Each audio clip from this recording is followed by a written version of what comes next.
Espace TV. Espace TV, le journal de 13 heures.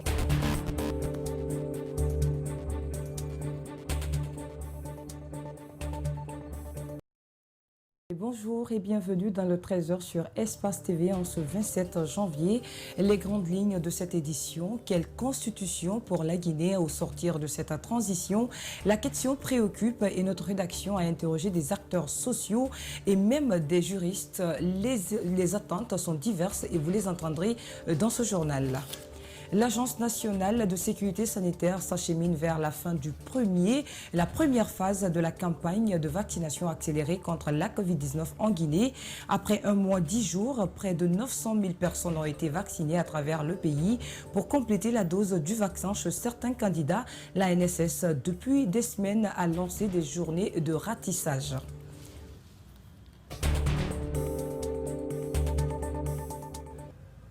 Nous commençons cette édition par cette brève. Le ministère du Travail et de la Fonction publique corrige la violation par le ministère de la Sécurité et de la Protection civile des dispositions de la loi du 7 juin 2019 portant statut général des agents de l'État. En effet, sur les 568 fonctionnaires de police mis à la retraite par le département, 280 agents dont les dates sont conformes au fichier 85 doivent rester en activité jusqu'à la limite d'âge prévue par les dispositions de la loi surréférencée.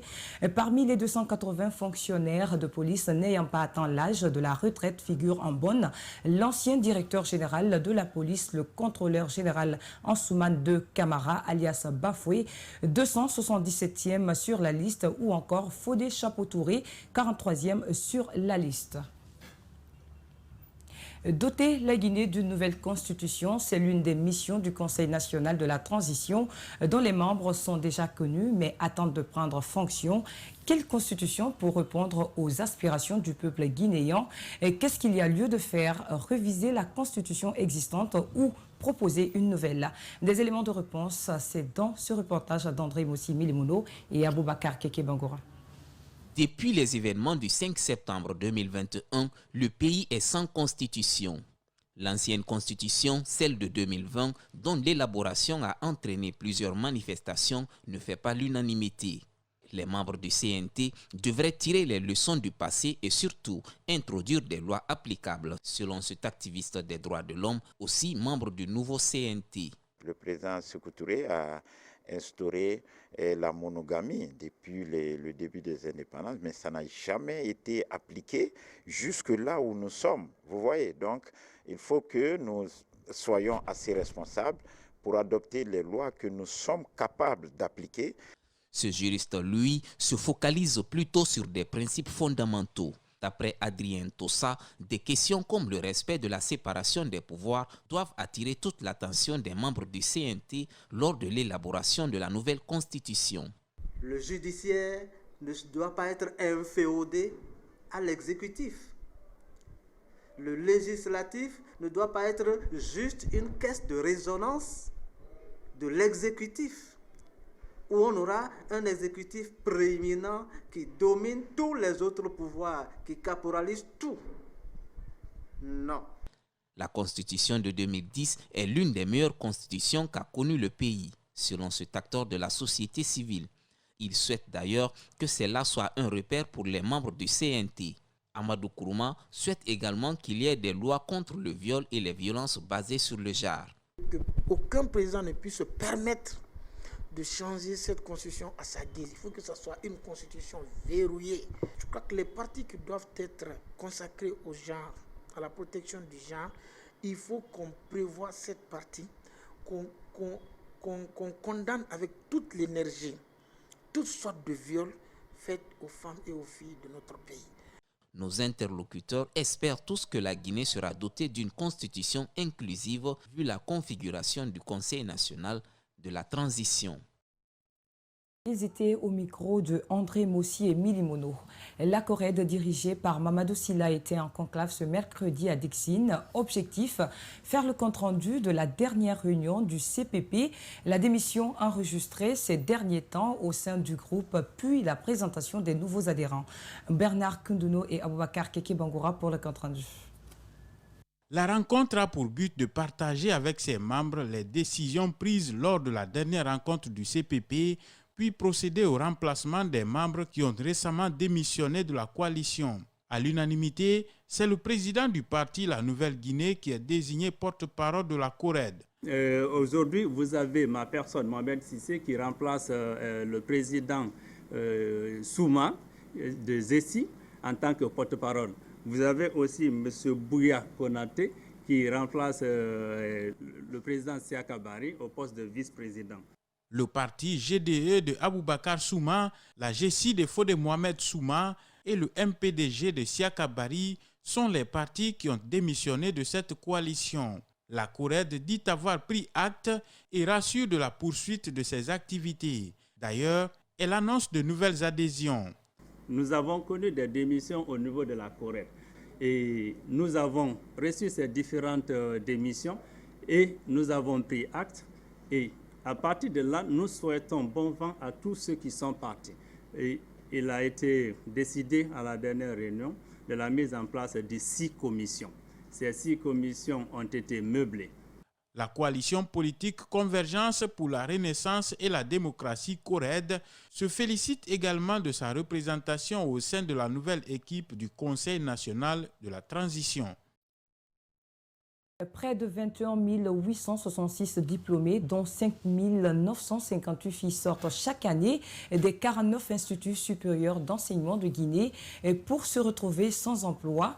Une problématique qui a amené le ministère de l'Enseignement supérieur, de la Recherche scientifique et de l'Innovation à ouvrir ce mercredi 3 journées de concertation sur la cartographie des filières et programmes de formation en République de Guinée.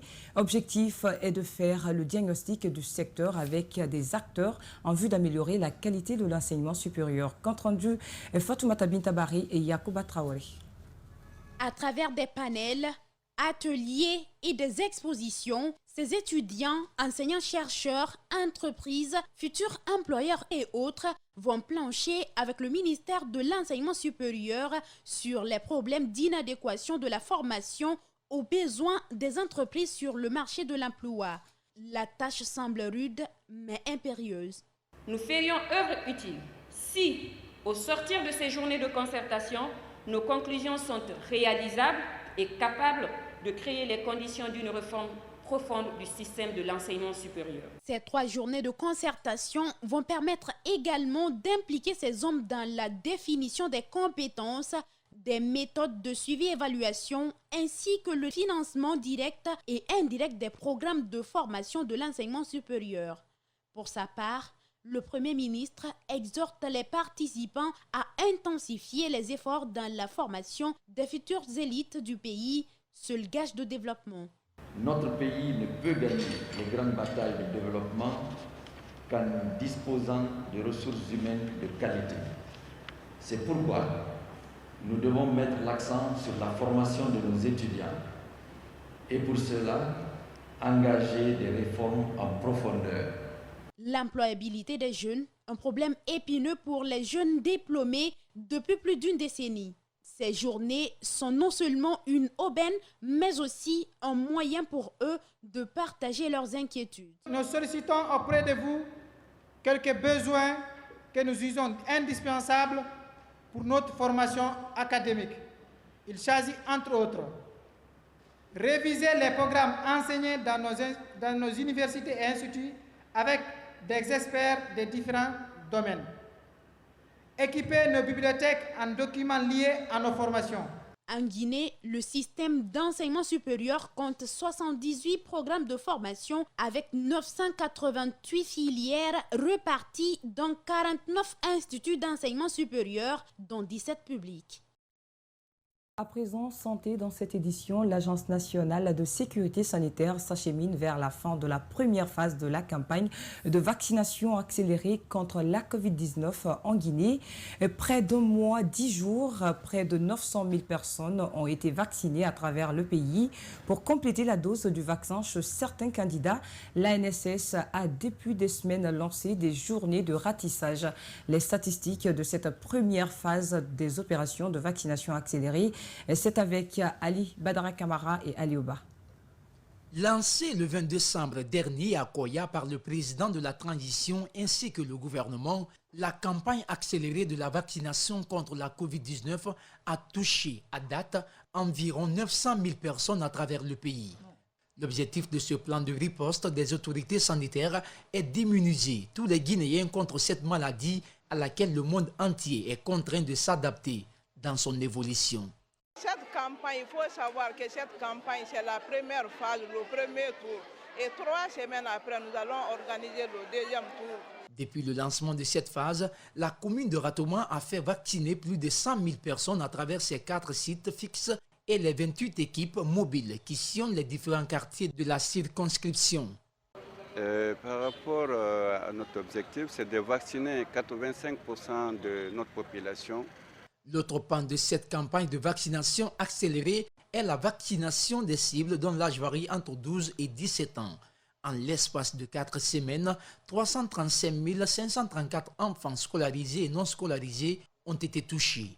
Nous avons sensibilisé la population scolaire pour la vaccination contre la Covid-19. Donc notre rôle principal, c'était la sensibilisation, surtout ici, des encadreurs, des élèves pour la vaccination. On dit un esprit sain dans un corps sain. Donc quand on n'est pas malade, on peut bien l'étudier. Donc c'est ce que nous disons aux enfants. Il y a des candidats au baccalauréat qui sont là. Ils sont près de 500 candidats. Le jour qu'ils doivent faire le baccalauréat, s'ils sont malades, ils ne pourront pas finir faire leur bac. Donc on leur dit maintenant de se protéger avant le jour J. Selon le programme, cette campagne de vaccination accélérée prendra fin le 30 janvier 2022. Une prolongation de 4 jours pour pouvoir toucher plus de personnes. La Guinée a été battue et éliminée ce lundi par les Scorpions de la Gambie. Depuis cette élimination, les langues se délient. Et quant à l'avenir de Kaba Diawara à la tête du Sili national de Guinée, les observateurs et techniciens locaux estiment que tout n'a pas été noir, car les choses positives ont été notées dans la gestion du sélectionneur national. Mohamed Sissé Ibrahima Sori Kamara. Pour sa 13e participation à la Coupe d'Afrique des Nations, le Sili national a buté en 8e de finale de la compétition. Cet énième échec est cette fois-ci mis à l'actif du sélectionneur national. L'inexpérience a notamment été un frein pour Kaba Diawara. On a péché par l'inexpérience de notre coach, il faut le dire. C'est vrai que dans le management, il a fait de bonnes choses. Dans son schéma, oui. Dans le choix des 11 entrants, on peut trouver à redire. Mais dans la gestion du match, il a prouvé son inexpérience face à des techniciens beaucoup plus aguerris. L'espoir de voir loin l'équipe guinéenne était ambigu, surtout avec la frilosité de sa défense. Le technicien guinéen est resté inflexible avec son schéma de fétiche qui a fait couler d'énormes encres.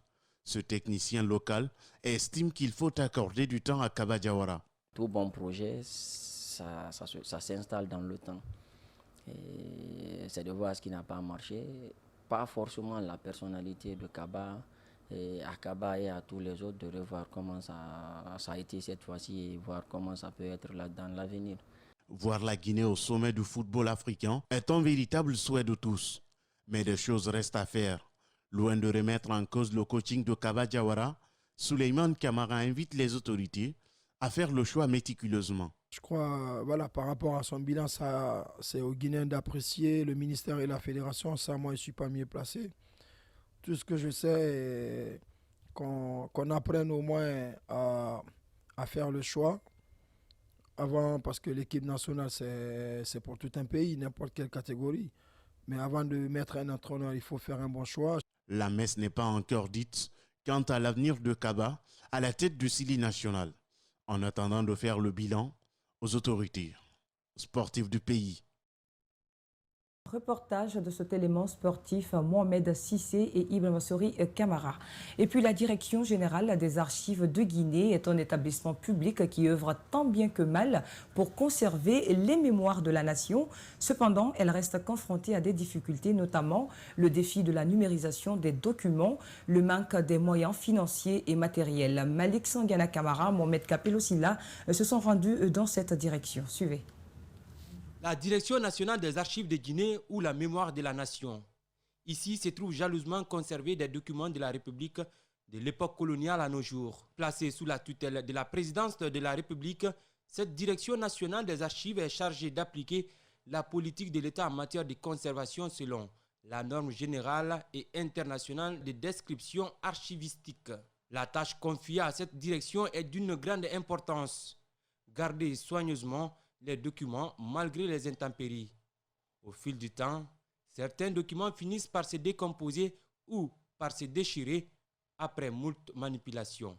Les conditions de conservation font défaut. Nous n'avons pas de moyens pour pouvoir nous procurer du matériel pour pouvoir numériser ces documents. Comme vous l'avez dit, ces documents sont très anciens. À force de les manipuler, ça se déchire.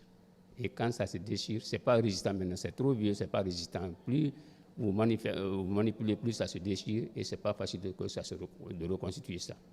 Donc notre souci aujourd'hui, c'est comment avoir des numériseurs pour pouvoir les numériser, pour les sécuriser. C'est ça notre souci aujourd'hui. Nous n'avons pas de moyens, pas de budget de fonctionnement, pas de subvention. À l'heure du numérique, la Direction nationale des archives peine à s'adapter. Les raisons sont simples. Pas de budget de fonctionnement, ni de subvention pour doter l'établissement d'outils de travail. Autre aspect, le personnel travaille dans des conditions difficiles.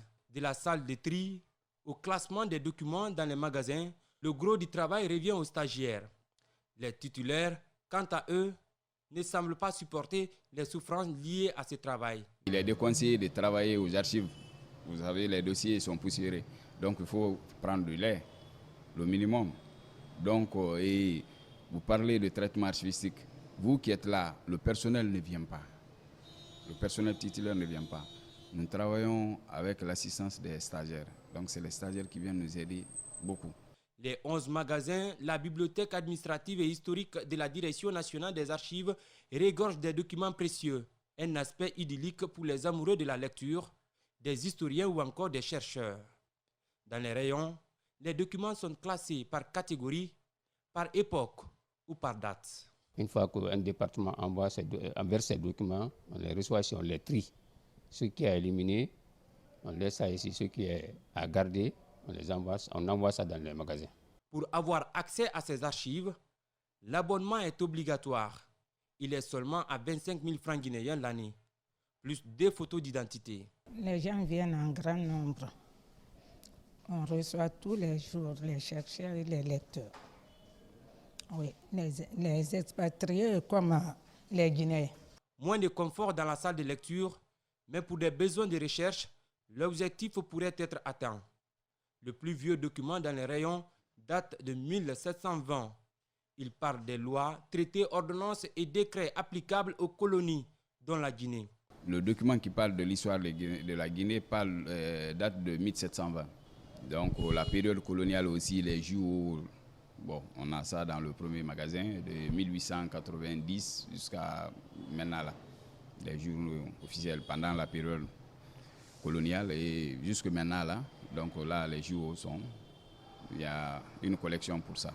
Des documents coloniaux, des tomes de Ahmed Sékou Touré jusqu'aux contemporains, la Direction nationale des archives est ravitaillée par dons ou saisie par des différents services publics et privés. Si vous avez besoin de transférer un document à la direction, vous écrivez officiellement. Parce qu'il y a d'autres qui font le don. Ils nous donnent les documents à titre gratuit. Donc ça aussi, il y a une fiche qu'on remplit. En 2007, la Guinée a connu une crise politico-syndicale. Les populations se sont attaquées aux édifices publics et même privés. Le bilan matériel était énorme. Pour Modi Soriso, le plus grave a été la destruction des archives. Ce journaliste photographe, avec son appareil, a fait le tour de la Guinée pour obtenir des images d'archives. Ce que j'ai vu durant cette époque, cette période-là, c'est comme si c'est la même équipe qui a cassé Koubia, qui est venue casser Pita, casser Dalaba, casser Mamou, casser Kankan, casser Zérekori, casser Farana, casser Télémélé. Comme si c'était les mêmes personnes, mais de la même manière, tout est symbole de l'État. Mais ce qui est davantage plus grave et ce qui est plus regrettable, c'est que les bâtiments ont été cassés, mais les archives brûlées.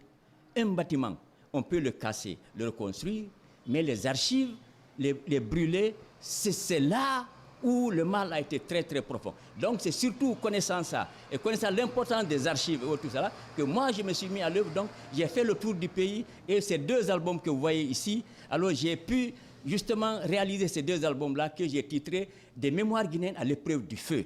Les archives sont reléguées au second plan en Guinée, regrette cet homme de médias. Il estime que l'accompagnement de l'État est important pour sauver la mémoire de la nation.